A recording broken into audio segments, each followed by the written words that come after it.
Boa noite, a paz do Senhor a todos. Mais uma vez estou aqui com vocês, fazendo esta live, né? Hoje eu gostaria de cantar um louvor que eu compus aproximadamente eu acho que tem uns 2 dias mais ou menos que eu compus esse louvor. Compus ele de madrugada. O Senhor me deu uma inspiração. E eu compus esse louvor, né?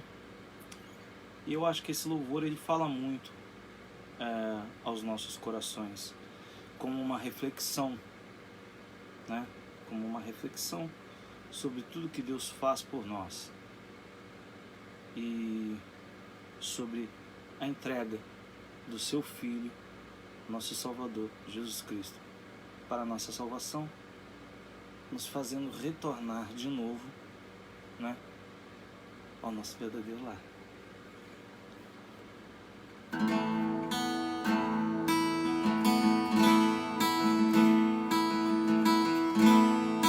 Ele tudo criou pelo seu simples falar. Fez a lua e o sol pra nos iluminar.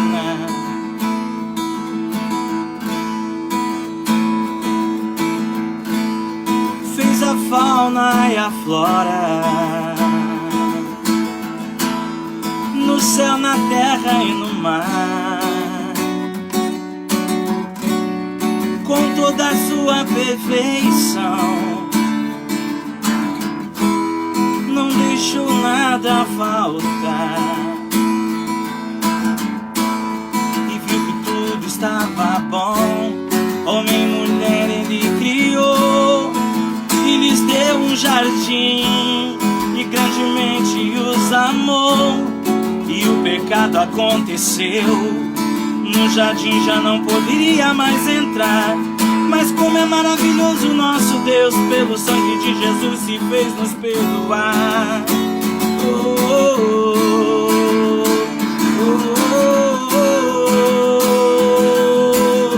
No princípio era o verbo estava lá, se fez carne entre nós, ele habitou. Do jardim saí pelo pecado, pelo seu sangue pro jardim posso voltar. No princípio era o verbo estava lá, se fez carne entre nós, ele habitou. Do jardim saí pelo pecado, pelo seu sangue pro jardim posso voltar. Santo, santo és, Senhor, santo, santo,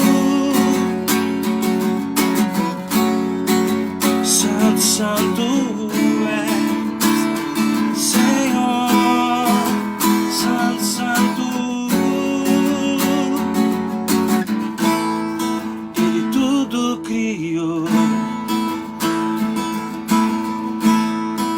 Seu simples falar, fez a lua e o sol pra nos iluminar. Fez a fauna e a flora, no céu, na terra e no mar, com toda a sua perfeição. Não deixou nada faltar e viu que tudo estava bom.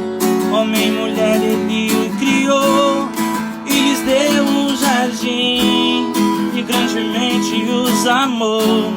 E o pecado aconteceu, no jardim já não poderia mais entrar. Mas como é maravilhoso nosso Deus, pelo sangue de Jesus se fez perdoar.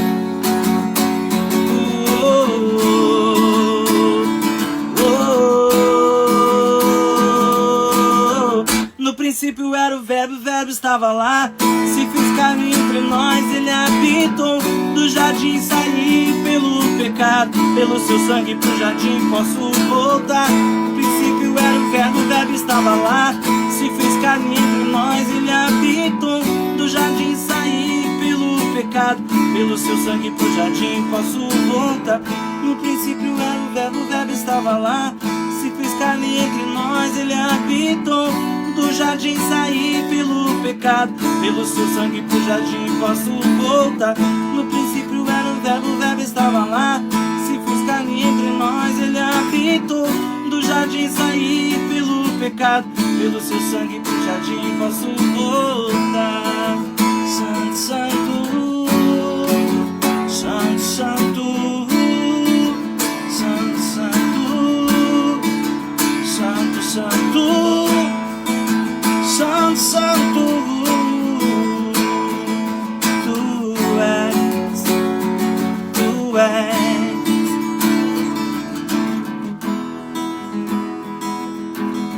No princípio era o verbo estava lá, se fez carne entre nós, ele habitou. Do jardim saí pelo pecado, pelo seu sangue pro jardim posso voltar. No princípio era o verbo estava lá, se fez carne entre nós, ele habitou. Do jardim saí pelo pecado, pelo seu sangue pro jardim posso voltar. Santo, santo, santo,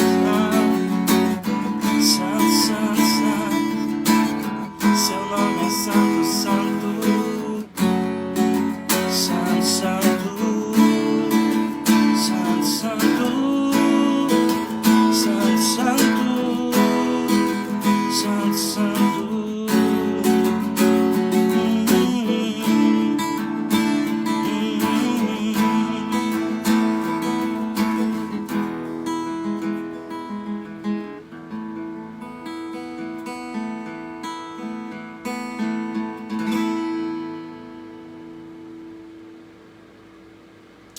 Aleluia.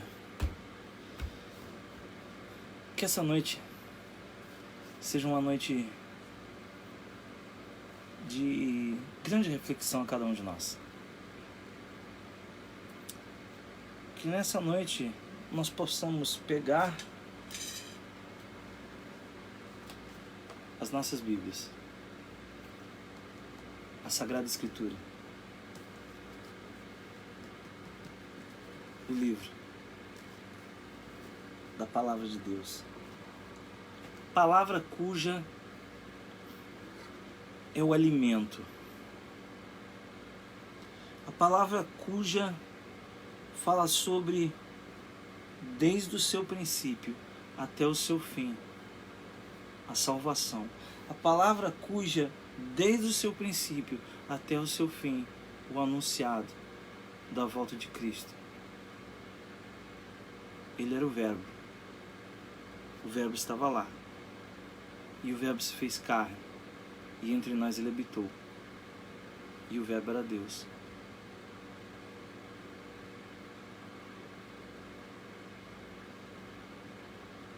É a manifestação da glória de Deus na terra, Jesus.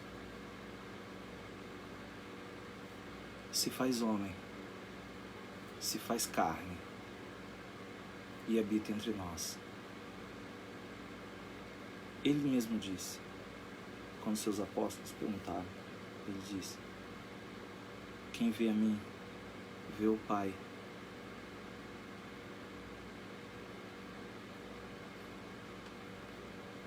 Nada do que foi feito sem ele não aconteceria. Mais uma vez ele deixa isso claro.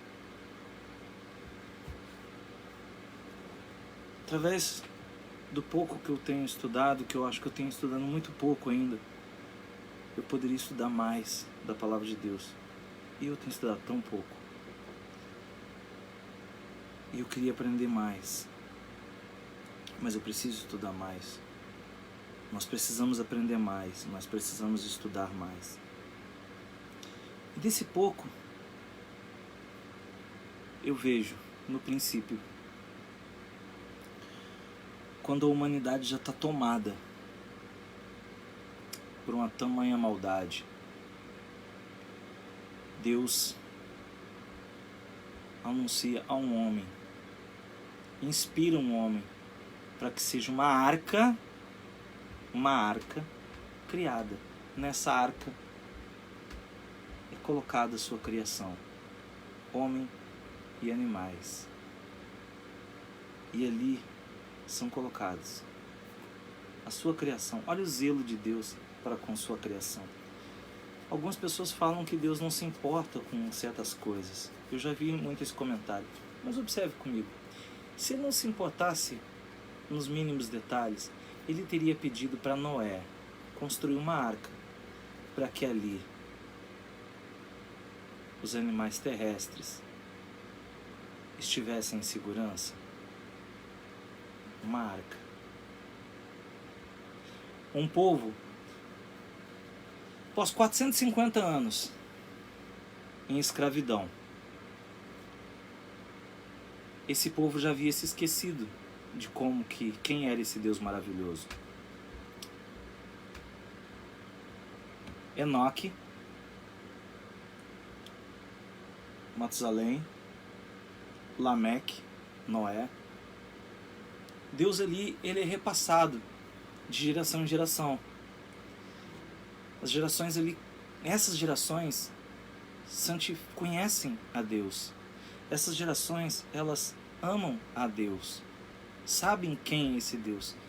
Logo mais à frente, lá nesses 450 anos de escravidão, o povo de Israel havia se esquecido de quem era esse Deus. Agora, Deus é anunciado novamente para esse povo através de um homem que obedece. Agora, uma arca é colocada entre esse povo. Uma arca, observem, olha a arca. Uma arca é colocada entre esse povo. Ali, essa arca, ela é a simbologia da presença de Deus, mas não um amuleto da presença de Deus. Mas esse povo toma essa arca como um amuleto em um determinado momento. Mas Deus não se agrada daquilo, porque a questão não é a arca, é a simbologia de que esse Deus que é novamente apresentado a esse povo se encontra entre eles, e é necessário que esse povo se santifique ante a presença de Deus. Mas isso não acontece. Esse povo falha tremendamente. Mais uma vez, esse povo vaga. Segundo alguns estudos, se não me falha a memória, essa travessia do deserto, ela levaria ao correto apenas 16 dias. Que viram em anos. Se não me engano, acho que foram 40 anos. Como eu disse a vocês, eu sou um estudioso da palavra, estou aprendendo. Eu ainda sou um feto, né, diante de muitos conhecedores da palavra. Mas, se não me falha a memória, são 40 anos o povo vagando. E segundo alguns estudos que foram feitos, essa travessia ela deveria demorar somente 16 dias. Mas esse povo ele vaga. Porque eles precisam ainda passar por um processo para eles compreenderem a magnitude da presença de Deus, a maravilha da presença de Deus.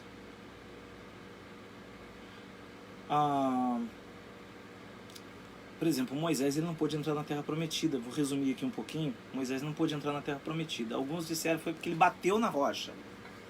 Ele bateu na rocha. Isso não agradou a Deus. Para extrair a água, para que a água saísse. Observe um detalhe. Se nós formos lá, quando Deus fala a primeira vez com Moisés, Deus manda ele bater na rocha, tocar com o cajado, e sai dali água, e ele glorifica o nome de Deus. O problema não foi bater na rocha. O problema todo foi que quando ele simplesmente ele repete o que Deus já tinha falado para ele fazer. Ele repete ele tem o mesmo ato, ele tem a mesma atitude. Só que o problema todo foi que ele não glorificou o nome de Deus. Esse foi o ponto culminante de tudo. O ponto culminante de tudo foi isso. Ele não glorificou a Deus. Não foi o fato dele ter batido na rocha. Porque ele só repetiu o que Deus tinha ordenado para ele a primeira vez. E ele faz. Só que ele não repete o ato de glorificar a Deus.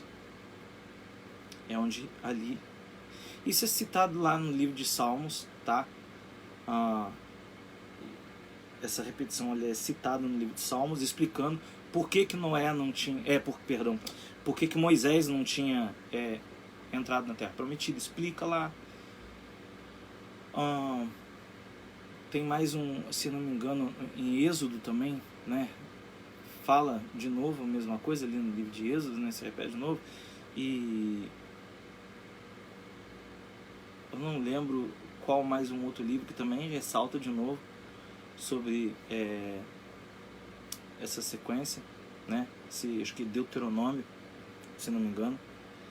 Mais uma vez fala sobre esse acontecimento e o porquê que Noé não entra. Então tudo isso é questão de pesquisa, estudar, ler a Bíblia, entender. Eu tenho em algum lugar, depois eu vou falar sobre esse assunto mais delicadamente com vocês, porque eu tenho esse estudo, né, um estudo que eu comecei, eu tenho que continuar esse estudo. É um estudo bem importante, bem interessante, por modo de conhecimento bíblico. E para que a gente possa associar tudo. Pois bem, então ali naquele momento acontece isso. É apresentado Deus a esse povo. A grandeza desse Deus é apresentada a esse povo. O impossível, que para o ser humano é impossível, Deus mostra para esse povo a grandeza dele, que ele é o Deus. Ali tinha vários deuses no Egito, mas o que eles puderam fazer ante a grandeza de Deus, porque só um Deus é verdadeiro.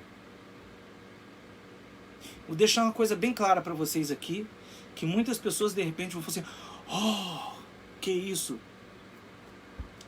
Satanás, quando ele sofre a queda, ele carrega consigo, né, uma terça parte dos anjos. Satanás, ele já sabe que ele está derrotado. Satanás, ele já sabe que ele tem um destino certo, uma prisão. Mais uma vez eu vou causar um baque aqui em muitas pessoas. Satanás não é nem nunca foi o rei do inferno. Ele não é o senhor do inferno. Ao contrário do que muitas pessoas dizem, tá? É bíblico. Gente, eu estudo a Bíblia. Satanás, ele não é o senhor do inferno. Ele não é. Ao contrário. Satanás, quando lá no Apocalipse fala, né, que quando um demônio praticamente muito mais poderoso, ele vai carregar Satanás e vai aprisionar Satanás. Isso também é estudo. Ele vai aprisionar Satanás. Como que ele pode aprisionar alguém no seu próprio reino? Então Satanás não é o rei do inferno, gente. É Bíblia. Satanás vai ser aprisionado lá. E ele não quer isso, mas ele sabe que é isso que vai acontecer. Pessoas estão entrando dentro de isso que eu vou falar para vocês aqui não diz essa expressão na Bíblia. É uma expressão que eu estou utilizando para que vocês possam entender. Uma arca satânica. Ele está querendo acumular mais e mais pessoas com ele, para que essas pessoas possam navegar juntamente com ele e ir para o local de destino. Mas, porém, esse Deus que foi apresentado a todos nós, que hoje nós conhecemos, que envia seu Filho à Terra, que estava presente na criação. Vou provar mais uma vez a existência de Jesus na criação para todos vocês, para que vocês entendam melhor.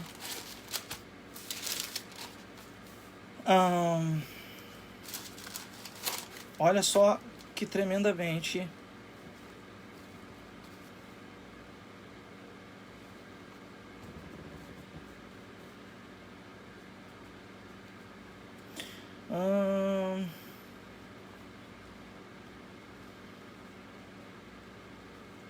Observe, olha que tremendo. Está lá em Gênesis 3, 22. Então disse o Senhor Deus: eis que o homem é como um de nós. Eis que o homem é como um de nós, sabendo o bem e o mal, porque já haviam tido conhecimento ali, depois que eles comeram do fruto da árvore do bem e do mal. Ora, pois, para que não estenda sua mão e tome também da árvore da vida e coma e vive eternamente.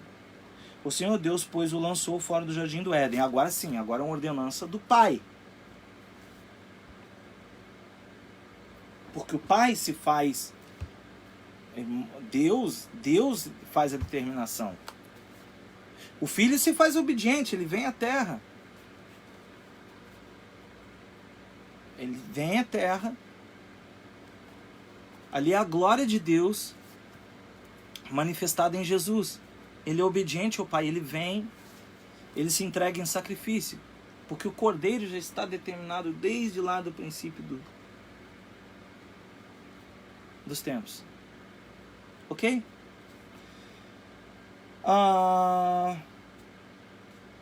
O Senhor Deus, pois, lançou fora do jardim do Éden para lavrar a terra de que fora tomada.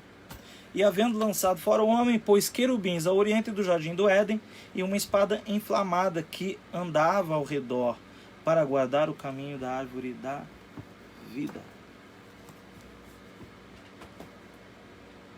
Quando nós analisamos as Sagradas Escrituras e nós vamos procurando aprender mais sobre Deus, a gente vai criando um temor maior e um respeito maior. Aqui nós temos aqui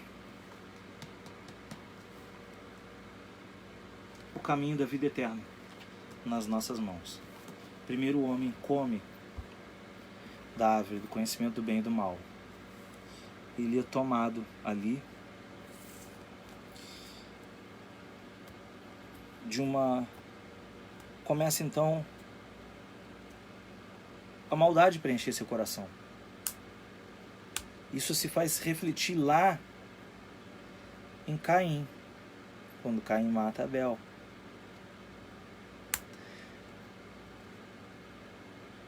O bem e o mal. Pois bem, e agora nós temos a oportunidade da vida eterna. Mas deixa eu falar uma coisa para vocês. Quando a gente começa a ler as Sagradas Escrituras, nós entendemos um ponto importantíssimo. Deixa eu falar uma coisa para vocês. A vida eterna é para todos. O que você está falando? Sim. A eternidade é para todos. Só que deixa eu falar uma coisa para você. Tem uma eternidade que alguns vão passar lá com Satanás, aprisionados eternamente no Hades. Como que eu provo isso? Vamos lá. Eu vou mostrar para vocês em Lucas. Livro de Lucas. Pois bem, livro de Lucas. Aonde que diz isso no livro de Lucas? Lucas 16, 25.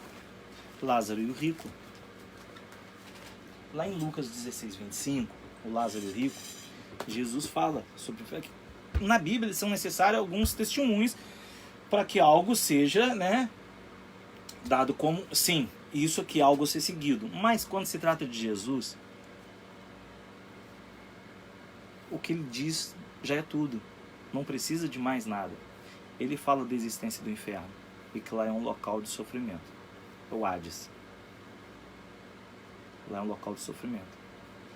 Quando ele fala sobre Lázaro e o rico, ele fala a passagem de Lázaro e o rico, ele deixa ali bem claro que existe, sim, um inferno.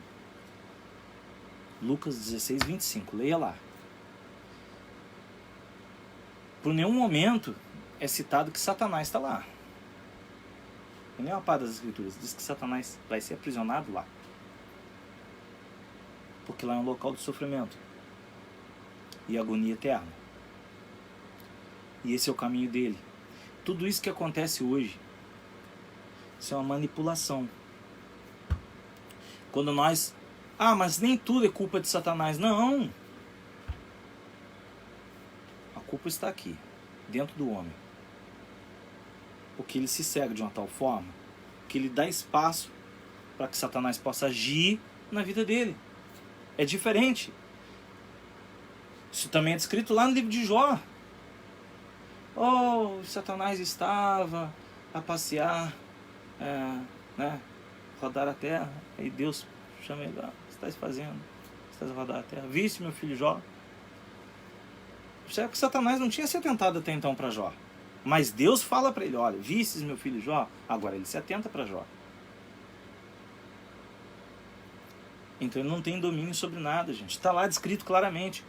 E Deus fala assim, na vida... Você pode tocar em tudo que ele tem, menos na vida dele. Satanás tem poder sobre alguma coisa? Não. É necessário uma permissão. No caso de Jó, não houve uma permissão de Jó. Houve uma permissão de Deus para provar que Jó, independente de ter ou não ter dinheiro, ele era fiel. Ali Jó teve uma aprovação ali. Mas Deus já sabia o que ia acontecer no final. Deus mostra para Satanás que sim, existem pessoas assim, que são ali tementes, não é porque tem, é porque ele é Deus. Então Jó está lá um testemunho. Então Satanás ele não domina sobre nada. Quando um homem ele começa a roubar, ele começa a matar, ele está dando permissão para que Satanás haja na vida dele. É tudo que ele quer. A maldade do coração do homem dá liberdade para a ação de Satanás na vida do homem. Quando um homem trai a esposa, quando um homem faz qualquer coisa desse tipo, quando um homem mente, ali ele está dando a permissão para que Satanás haja na vida dele. Agora cabe a nós, quando nós cometemos determinados erros, nós pararmos. Porque é simples que a gente criticar o erro dos outros, é fácil. Mas será que a gente consegue criticar as nossas próprias falhas? Quando a gente mente, quando a gente peca de qualquer jeito. Porque somos pecadores, somos suscetíveis a pecar. A diferença entre ser um pecador e viver no pecado é outra. Você pode sim acontecer de você vir a pecar e errar.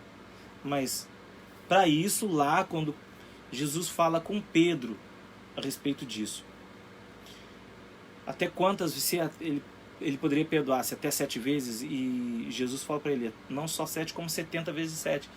É uma matemática sim que ele faz. Não, aquilo ali é só...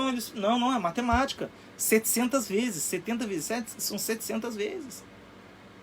Será que você consegue errar com uma pessoa 700 vezes no dia? Isso é por dia, gente. Mais uma vez, Jesus dá a prova de que existe o perdão, desde que haja o arrependimento. E ali vem sendo citado, durante todo o contexto da palavra, a presença de Deus. A presença de Deus. Agora a presença de Deus se faz iminente na nossa vida através de Jesus. Já não é mais necessário aquele amuleto que era a arca. Porque o véu já se rasgou.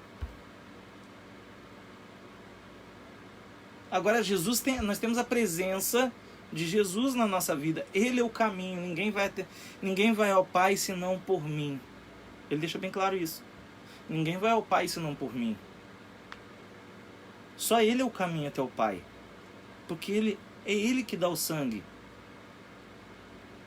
O sangue derramado na cruz por Ele. Não é por mais ninguém não, é por Ele.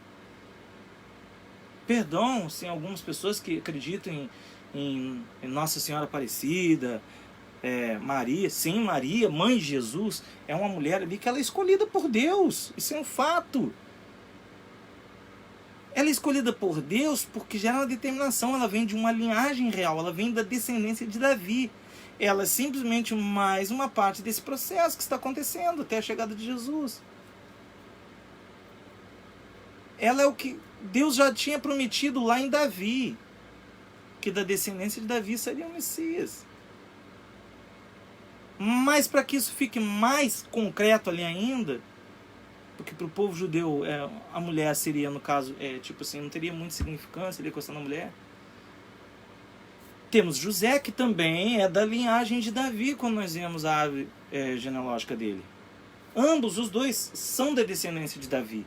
Então tá fechado ali. Que coincidência, né? Deus é tremendo no que ele faz.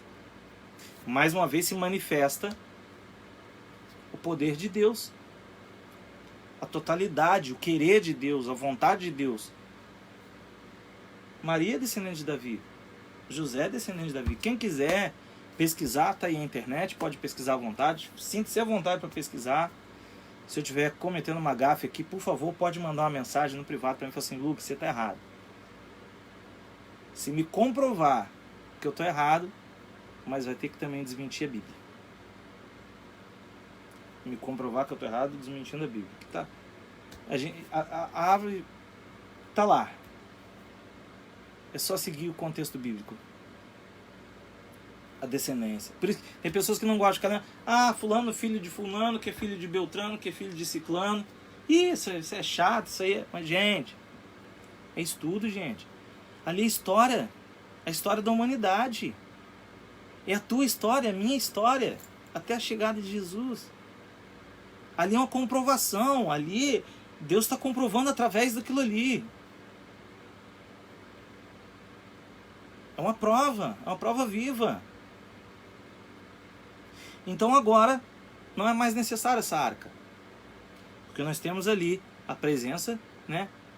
Nós temos a glória de Deus manifestada na terra na pessoa de Jesus Cristo, cujo qual agora ele se entrega em sacrifício para que nós sejamos salvos. Agora já não há mais acusação.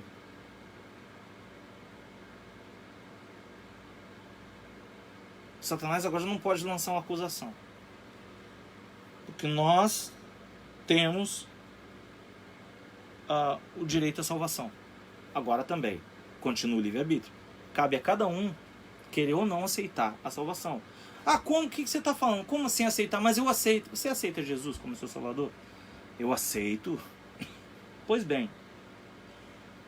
Uma das coisas que Jesus diz ali, ide e pregar o evangelho a toda criatura. Mas ir de pregar o evangelho a toda criatura não é porque é determinado para um pastor, para um presbítero, não. Ali é falar do amor de Cristo. Quando você para na rua e simplesmente fala para uma pessoa assim, dá licença, você busca intimidade. A pessoa precisa te dar um espaço para que você faça, dá licença. A pessoa fala assim, pois não, eu posso te falar uma coisa? Um minutinho só. A pessoa fala assim, sim ou não, estou com pressa, não estou. Se a pessoa fala assim, pode. Você fala assim, só queria te dizer isso. Jesus te ama. Ele deu a vida por mim, ele deu a vida por você.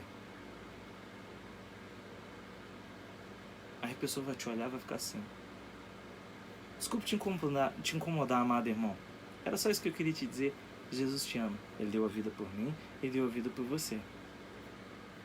Vai até a tua casa pensando nisso. Quando chegar na tua casa, pensa nisso. Se você tiver uma Bíblia em casa, te aconselho que você leia, lá está a história da tua vida. Você vê de quase sai, não fala para você falar, mas Deus abençoe. E sai. Você acabou de evangelizar essa pessoa, gente. Simples assim. Primeiro você pede licença, porque Deus ele pede licença para entrar na tua vida. E você dá licença. Você abre a porta da tua casa e diz para ele, vem, pode entrar. A casa é sua. E ele gentilmente ele entra. E agora ele começa a cuidar da tua vida, começa a cuidar da minha vida. Mas, porém, nós precisamos estar ali. Sempre buscando de uma forma. Ah, mas irmão, eu estou errando tanto. Olha, não somos perfeitos. Vocês acham que eu estou aqui falando para vocês? Vocês acham que eu não erro em nada? Não, eu acho que eu erro. Eu sou um cara. Eu sou uma das pessoas que mais erram nesse mundo. Eu posso garantir isso. Eu sou um camarada cheio de defeito. Eu sou um camarada cheio de erro.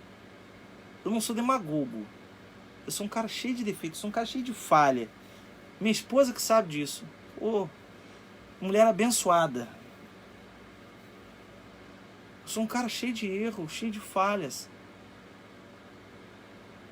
Mas tem um detalhe. Eu tenho esperança que as minhas falhas, um dia, eu vou conseguir melhorar nelas. Eu tenho fé em quem? Em Jesus, o meu Salvador. Porque eu creio que Ele é meu Salvador. Eu creio que existe um céu e um inferno. O que eu quero? Eu quero estar no meu lar, que é o nosso lar, o lar de todos. Você viu aquela história do filho pródigo? O filho pródigo, ele sai de casa, pega tudo que ele tem, que ele diz que é direito dele, o pai dele dá para ele. Aí ele pega e vai, né? Ele pega e vai, perde tudo. Ele perde tudo. Ele perde tudo. Ele perde tudo. Quando ele está no fundo do poço, ele volta. E quem que está lá para receber ele com os braços abertos? O pai dele.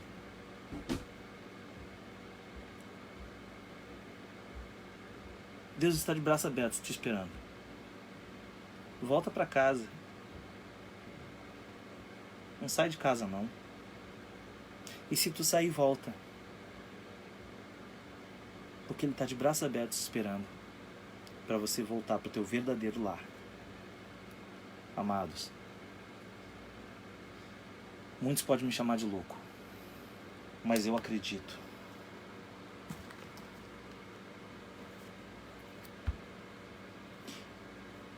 Eu acredito com todo o meu coração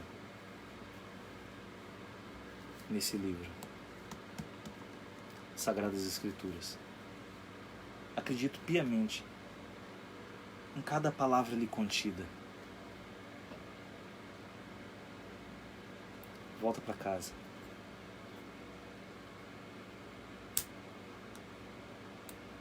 O Pai está de braços abertos esperando, porque Ele já fez tudo por você. Ele te deu a oportunidade da salvação na pessoa de Cristo, que é a glória de Deus manifestada na terra.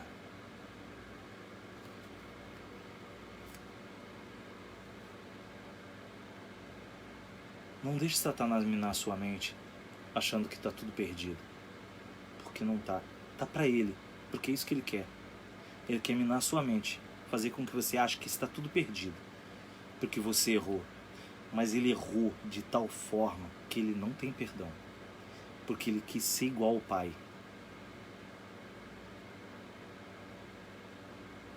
Ele quis ser igual ao Pai. Observe que Satanás não fala assim, eu quero ser acima de Deus. Ele quer estar na mesma oposição que Deus. A não dependência de Deus, o pecado original. Não faça isso, amado. Noé não tinha leis. Enoque, bisavô de Noé, não tinha leis. Matusalém, avô de Noé, não tinha leis. Lameque, pai de Noé, não tinha leis. Noé não tinha leis. Ele tinha Deus. Ele tinha presença na vida dele, porque Deus falava com ele, e ele ouvia, ele escutava, ele era obediente. Cometeu seus erros, porque é um homem falho, mas isso não destituiu ele de forma alguma, porque ele era um homem temente a Deus. Ele era temente. Pode não ter, de repente, sido um homem totalmente obediente. Pode ser que ele tenha sido falho, que ele foi. Mas Deus entendia já isso. Deus já sabia disso. Mas só que ele, por nenhum momento, ele rejeitou a Deus. Tanto que, gente, foi ele que construiu a arca. Deus escolhe ele. Esses 450 anos que o povo ficou preso, o povo esqueceu de quem era esse Deus. Porque o povo clamava, mas o povo não tinha mais conhecimento de quem é esse Deus. Agora esse Deus é apresentado para eles novamente. Mais uma arca aparece na história. a Arca da Aliança de Deus com o povo de Israel. Mas quando nós vamos lá no livro, né, de Jeremias, se não me engano, 31, Jeremias 31, versículo, não sei, 31, 33, é uma coisa assim, eu não lembro ao certo agora. Deus mostra ali e fala sobre uma nova aliança.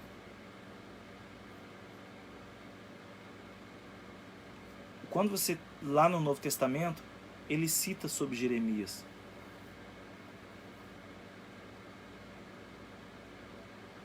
Sobre aquela aliança que foi feita. Que Deus usa Jeremias, profeta Jeremias, das palavras do profeta Jeremias.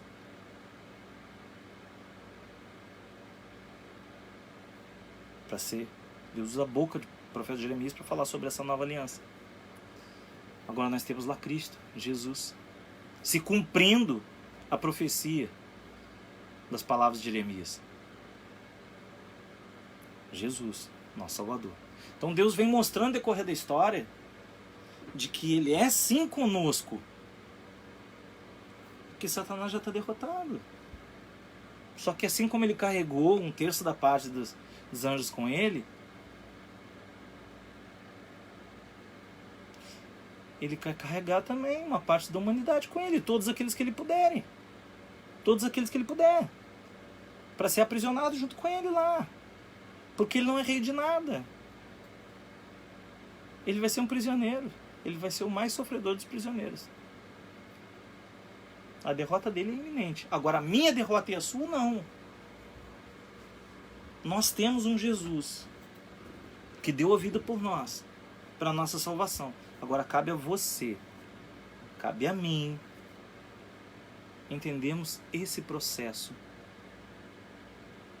e lutar pela nossa salvação. Crendo que Cristo é o nosso Salvador. Acreditando piamente que Jesus é o nosso Salvador. Porque Ele é o nosso Salvador. Tudo se comprova. Está ali, escrito, testificado, com testemunhos. A ciência tentou provar a não existência de Deus, mas não consegue. Porque Deus existe. A ciência fala sobre o Big Bang. Mas eles não tem como explicar o Big Bang. Mas Deus explica a existência do homem nesse livro escrito. E a ciência não consegue derrubar isso. A ciência não consegue entender por que dentro do nosso DNA se encontra, dentro do nosso DNA de cada um. Para aqueles que não sabem, os cientistas ficaram loucos com isso, porque existem números, existem códigos. E dentro desses códigos eles encontraram a união de alguns códigos escrito a palavra Deus. Nesses códigos.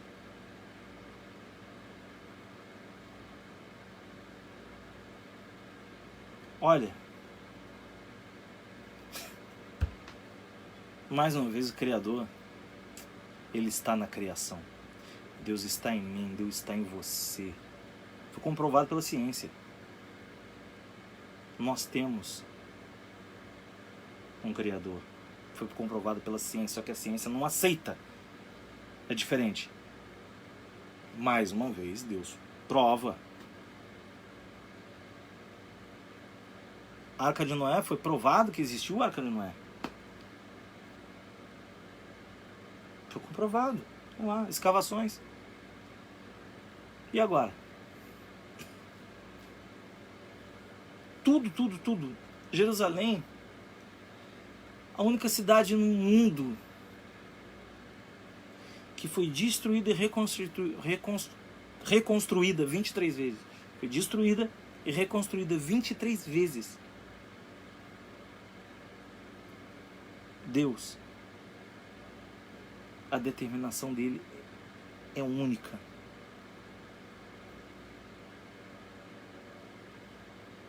E Jesus o Filho. Está comprovado ali.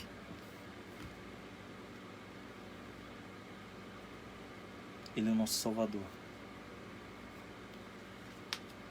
É Ele que cuida de mim e de você. Quando Ele vai, Ele diz assim: mas deixo convosco o Espírito Santo Consolador. Agora nós temos o Espírito Santo de Deus junto conosco, na minha vida, na sua vida. Volta para casa. O Pai te ama. Desejo a todos uma maravilhosa noite, abençoada. E que Deus, nesta noite, Ele toque de uma forma tremenda no coração de cada um de nós. Assim como José teve sonhos. Que você tenha sonhos. Que você seja um instrumento na mão do Senhor. Que Ele te use grandemente. Mas volta para casa. Shalom.